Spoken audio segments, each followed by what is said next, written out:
Irmãos e irmãs, celebramos hoje Santa Rosa de Lima, padroeira da América Latina, uma santa peruana.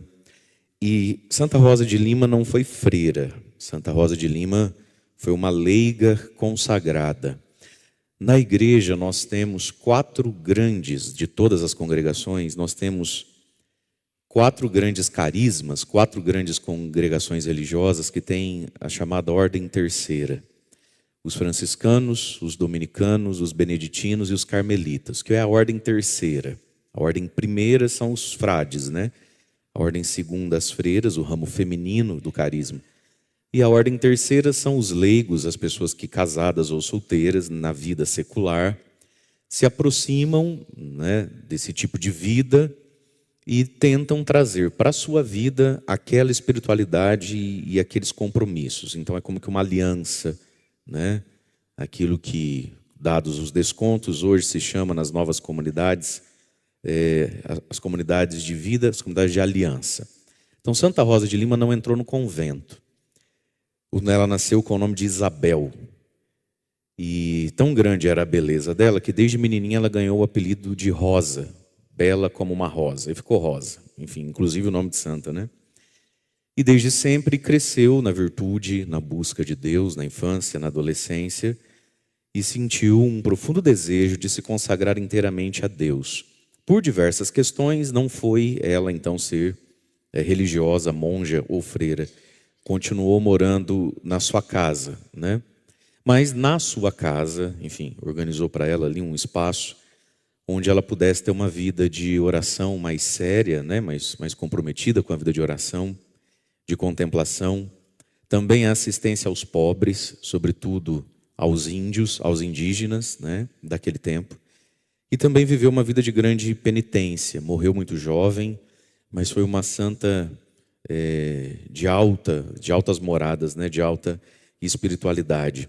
E, como não podia ser diferente, causou ela, na família, no contexto dela, né? De cidade, de sociedade, de igreja, causou ela muita admiração, né?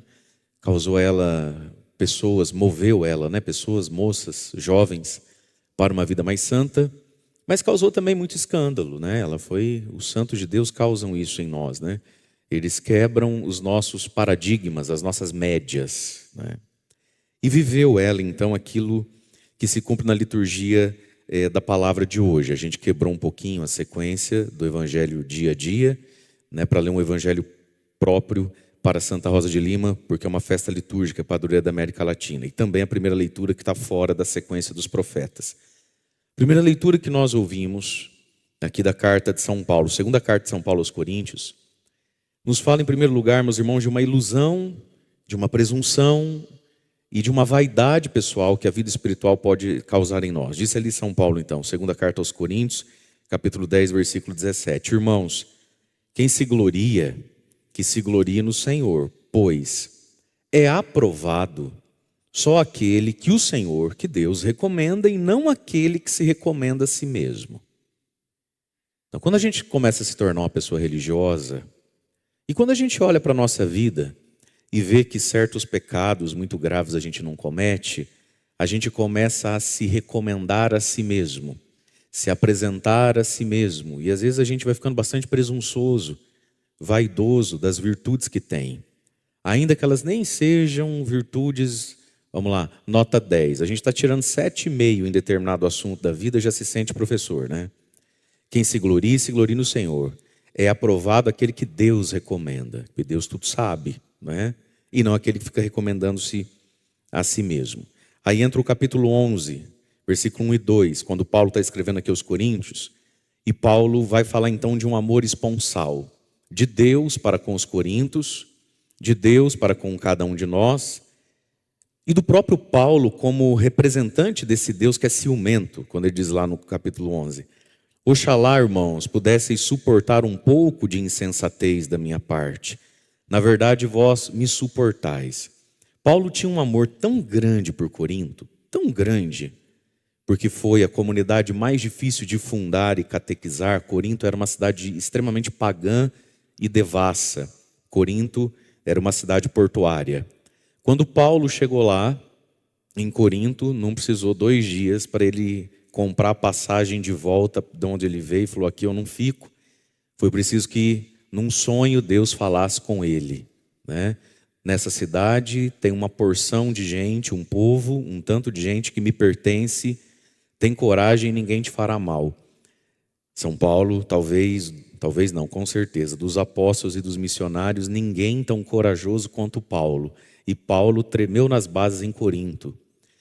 A cidade de Corinto tinha o culto à deusa Diana, que era o culto da fertilidade, para pedir a chuva e para pedir que os grãos dessem muito fruto. E esse culto à deusa Diana era um culto de orgia, que se fazia nas praças.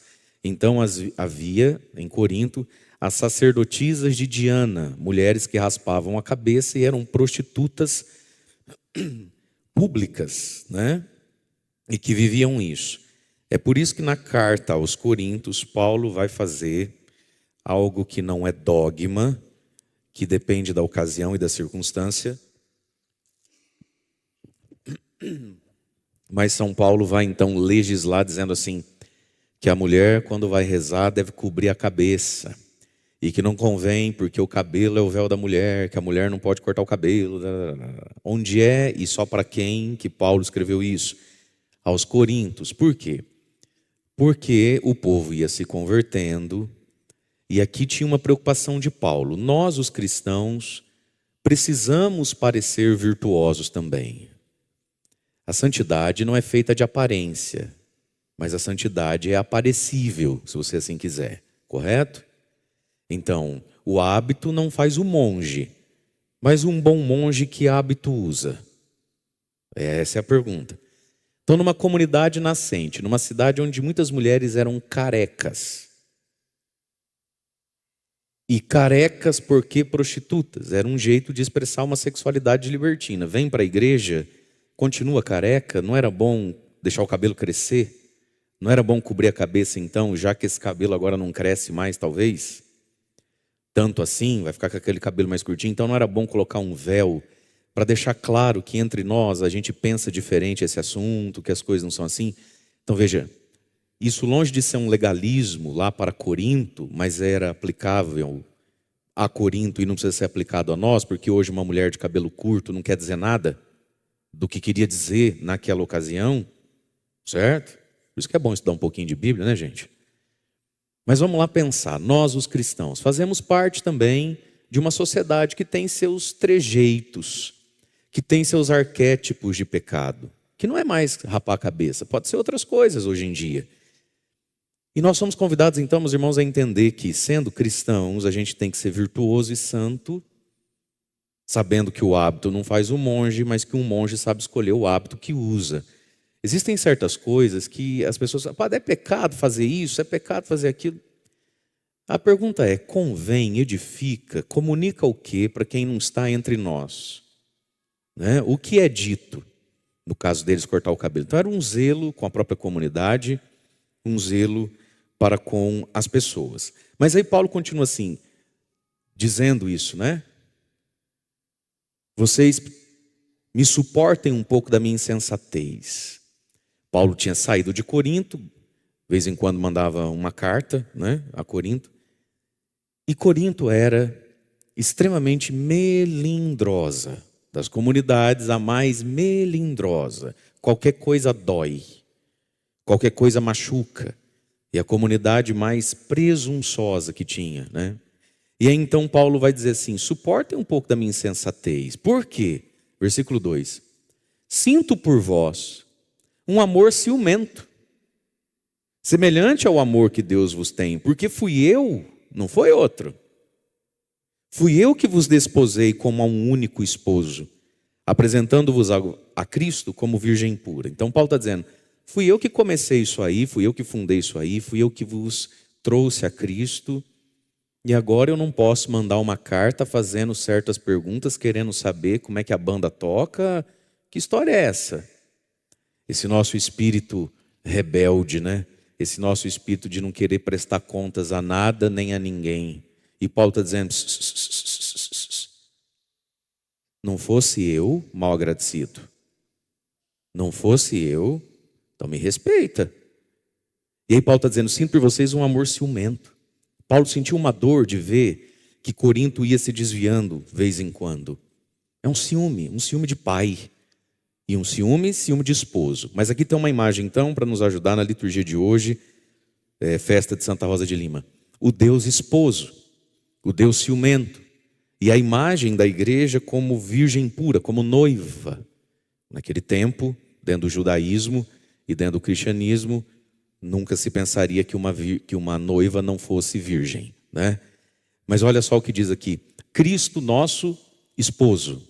Cristo o esposo da alma humana. E é por isso, meus irmãos, que a vida religiosa tem esse papel dentro da igreja, que é nos lembrar essa realidade espiritual, até mesmo para quem é casado. Também os casados têm um esposo, Cristo. Tem um amor, Cristo. E é Cristo, enquanto esposo da alma, que completa toda a medida do amor em nós, também dos casados. Sem esse amor, o amor humano fica incompleto.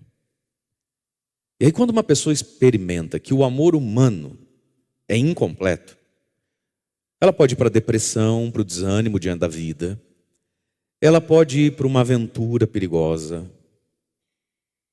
O amor humano em mim, o amor humano que o outro dá a mim, que eu dou a outro, nunca é completo. A gente sempre sobe um espaço em nós. Quem completa é Cristo, né?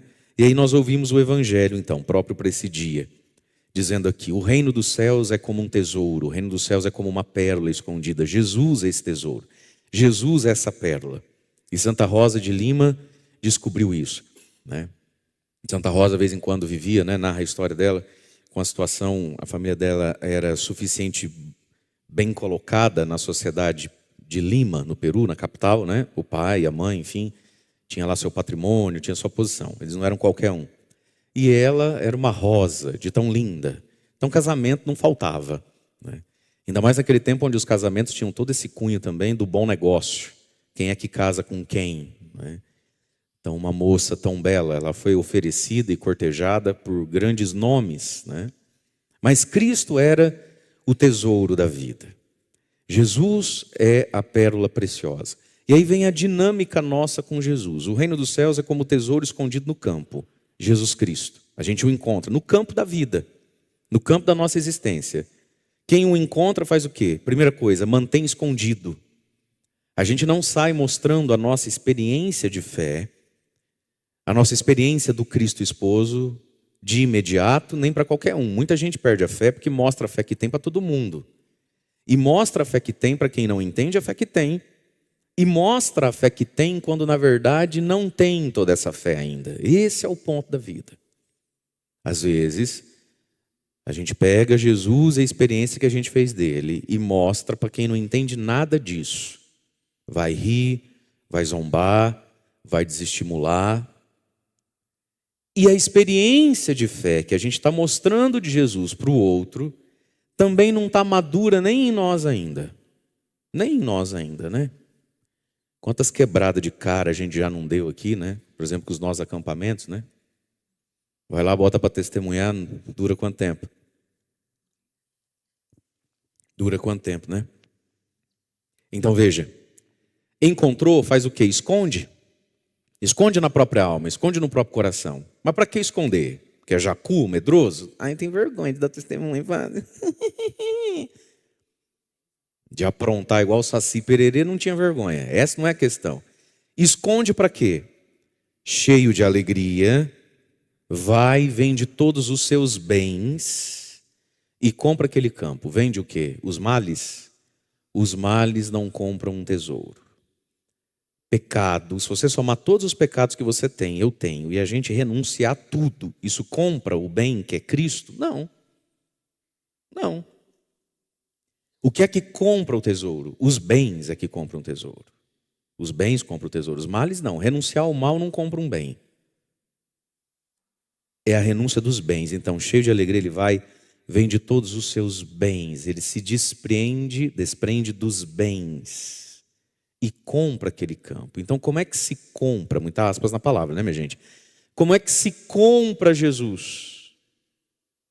vendendo os meus bens. Cristo custa os bens, aquela parte da vida da gente, onde o assunto não é mais o pecado, o assunto é a renúncia de um bem, de um desejo, de um sonho, de uma vontade, de um direito justo. Não é pecado, nem é ilícito, mas ele custa os bens. Meus amados, existe um nível na unção, existe um nível na intimidade com Deus, na proximidade com Deus, e até mesmo na capacitação no reino de Deus, que está para além dos males que eu parei de fazer. Existe um degrauzinho, mais de um, que a gente só sobe se renuncia aos bens. E foi isso que Santa Rosa de Lima viveu. Se o pai dela arrumasse para ela um belo de um casamento, é pecado casar? Não é pecado casar, ainda mais ela que quer casar virgem. Olha que lindo, qual é o pecado disso? Não é pecado. Mas o que ela encontrou custa um bem, chamado o casamento, os filhos que ela ia ter, o bem. Então, nossos males não compram um bem. A renúncia dos nossos males tem a capacidade de desenrolar um pouquinho, a nossa vida, de nos tirar do fundo do poço, de nos deixar meio que limpinho e apresentável, mas não compra o bem, não compra o Cristo. Aí diz, o reino dos céus também é como um comprador que procura pérolas preciosas. É interessante, as duas parábolas são muito parecidas, mas elas têm uma diferença. O primeiro parece que encontrou sem querer encontrar. Ele trombou, ele estava no campo, achou. É a surpresa de Deus na nossa vida, né? O segundo não, o segundo procurava mesmo. Então tem dois tipos de gente tendo uma experiência forte com Jesus. Uns porque estão procurando mesmo, já entendeu que precisa disso. Outros não estavam nem sabendo, mas acontece nele. E aí precisa da correspondência nossa, que procura pérolas preciosas. Esse também. Quando encontra uma de grande valor. E aqui está. Quando a gente olha para a vida de santidade, nós às vezes podemos pensar assim, nossa, que exagero. Né? Que exagero. Não é exagero, meus irmãos. A nós foi dado a capacidade de pôr valor nas coisas. Quanto vale para você? Às vezes você olha para algo e você fala assim, fulano é doido, pagou não sei quanto em tal coisa. Nossa, que loucura, né? Aí o fulano fala, não, mas isso aqui, veja bem, é que esse vinho, tá, é colhido de uma uva dos Alpes franceses, amassado pelo pé, de um monge budista migrante da Ásia Menor, que amassa, assim, ele amassa aquilo com uma meia feita com lã de carneiro. Aí essa uva fica não sei quantos dias, então ela tem um fundo mal. E você continua achando um exagero e querendo comprar aquele sangue de boi, né? Aquele, como é que chama? Do vô não sei o quê, né?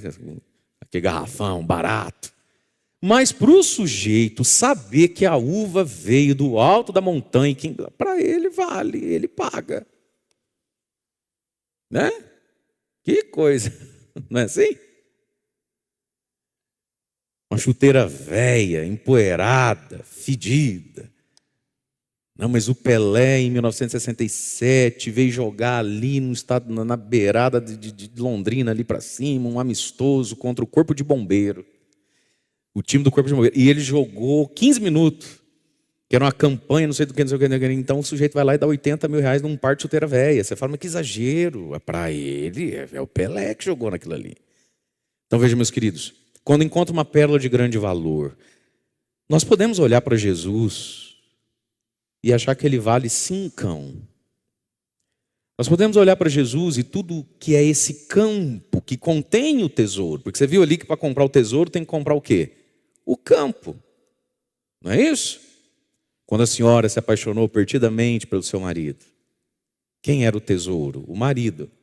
Mas tem que levar o campo. Sogra, cunhada fofoqueira, irmã pegajosa, aí vai. Certo? É o campo. Até mesmo a vocação religiosa, a igreja. Às vezes as pessoas olham para algo da igreja e elas se apaixonam por algo da igreja. Cantar na igreja, fazer uma leitura, trabalhar no acampamento. Essa é a pérola que o encantou. Amém, glória a Deus. Esse é o tesouro que fisgou ele por dentro. Tá, mas você não vai levar o tesouro se não levar o campo. confessar-se ao menos uma vez por ano, participar das missas aos domingos, dar o dízimo conforme costume, tem que estar casado na igreja, tem que estar crismado. Você achou que você vinha aqui e levava o tesouro e a pérola e o campo? Não. O pessoal olha um carro, compra o carro, aí ele leva o carro. Mas tem que abastecer o carro, tem IPVA, tem seguro, tem revisão programada, a peça é cara. Você achou que era o quê? Certo? E o campo se compra com a renúncia dos bens. Agora, somos nós que dizemos se Jesus está caro ou está barato. Ele custa tudo. Agora é a gente que olha e fala, eu não consigo pagar tudo não, que exagero. Eu dou 5, Jesus. Você quer? Nós fecha negócio. Se não...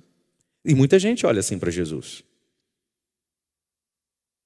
Muita gente olha para as coisas que tem e fala, eu não vou abrir mão disso por causa de Cristo, eu não vou abrir mão disso por causa de missa, eu não vou abrir mão disso para fazer parte do que Deus está fazendo na terra, não. Isso aí você nem me rela. Essa é a nossa liberdade. E é na nossa liberdade que a gente vai para o inferno, é na nossa liberdade que a gente vai para o céu, é na nossa liberdade que a gente se santifica, ou a gente fica medíocre, é na nossa liberdade. É eu que digo se essa pérola vale tudo o que tenho, metade do que tenho. Agora, essa nossa liberdade, meus irmãos, ela pode ser educada. Como é que eu vou descobrindo que algo tem valor? Acho que todos nós, ao longo da vida, fomos mudando algumas coisas porque fomos descobrindo o valor daquilo que de início a gente meio que rejeitava. Não é verdade? Por muito tempo na cabeça de uma pessoa, estudar não tem valor. Agora, depois de velho, está correndo atrás. Por quê? Porque viu o valor que não via. Tem muita gente que resolve mudar algo na alimentação. Não é isso? Mas, gente, o que tem? Desce mais uma. Aí a pessoa começa a entender algumas coisas. E você começa a dar valor em coisas que nunca deu valor. Então a nossa liberdade, ela pode ser educada. À medida em que a gente vai avançando naquilo que já sabe. Quem vai até onde vê mais longe. Todos nós sentimos impulsos em direção a Deus. E à medida em que eu obedeço e consinto com esse impulso em relação a Deus, pode ser que Deus me dê um desejo maior, um impulso maior. É assim que a gente deslancha, é assim que a gente cresce.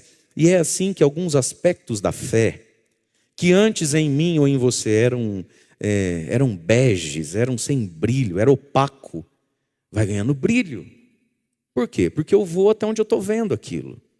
Eu vou até onde eu estou vendo. E assim vai se cumprindo em nós aquilo que está lá no profeta Jeremias, né? Seduziste-me, Senhor, eu me deixei seduzir. Então, meus queridos, andemos com o Senhor.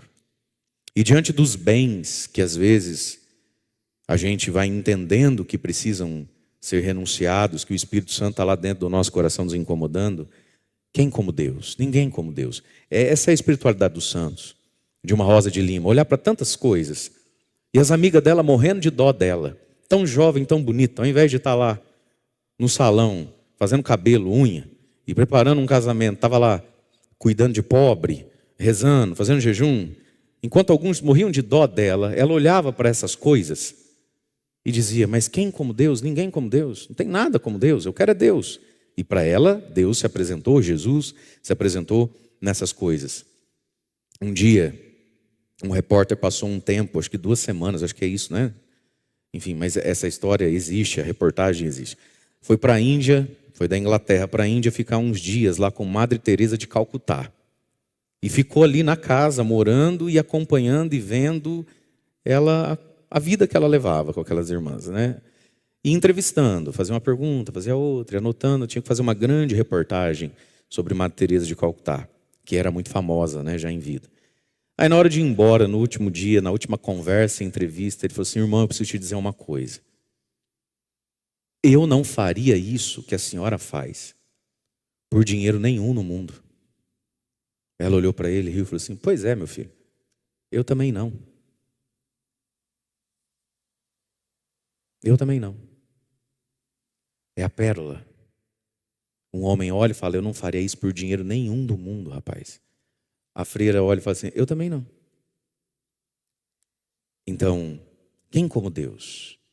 Ninguém como Deus. Quando a gente pega a Madre Teresa, né? Ela era uma religiosa de uma congregação que tinha o carisma de ter uma escola. E ela dava aula, né? E foi mandada à Índia para dar aula. Então lá tinha um colégio dos católicos indianos ali, né? E da alta sociedade no meio daquele monte de miséria. E ela foi sentindo esse impulso de ir morar nas favelas, né? Naquela miséria, naquela coisa, né?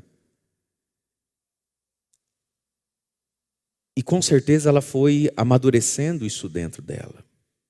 Diante dessa renúncia tão grande, né? Ela já era uma religiosa. Quem como Deus? Ninguém como Deus. Mas você vai abrir mão do colégio? Ninguém como Deus, nem o colégio. Ninguém como Deus. Ele é a pérola, né? Ele é o tesouro. Então, irmãos, nessa quaresma de São Miguel que estamos e com a intercessão de Santa Rosa de Lima, nos animemos, né? E entendamos quais bens o Senhor me pede e que nós tenhamos a graça diante dos bens a serem renunciados de dizer, mas quem como Deus, né? Ninguém como Deus.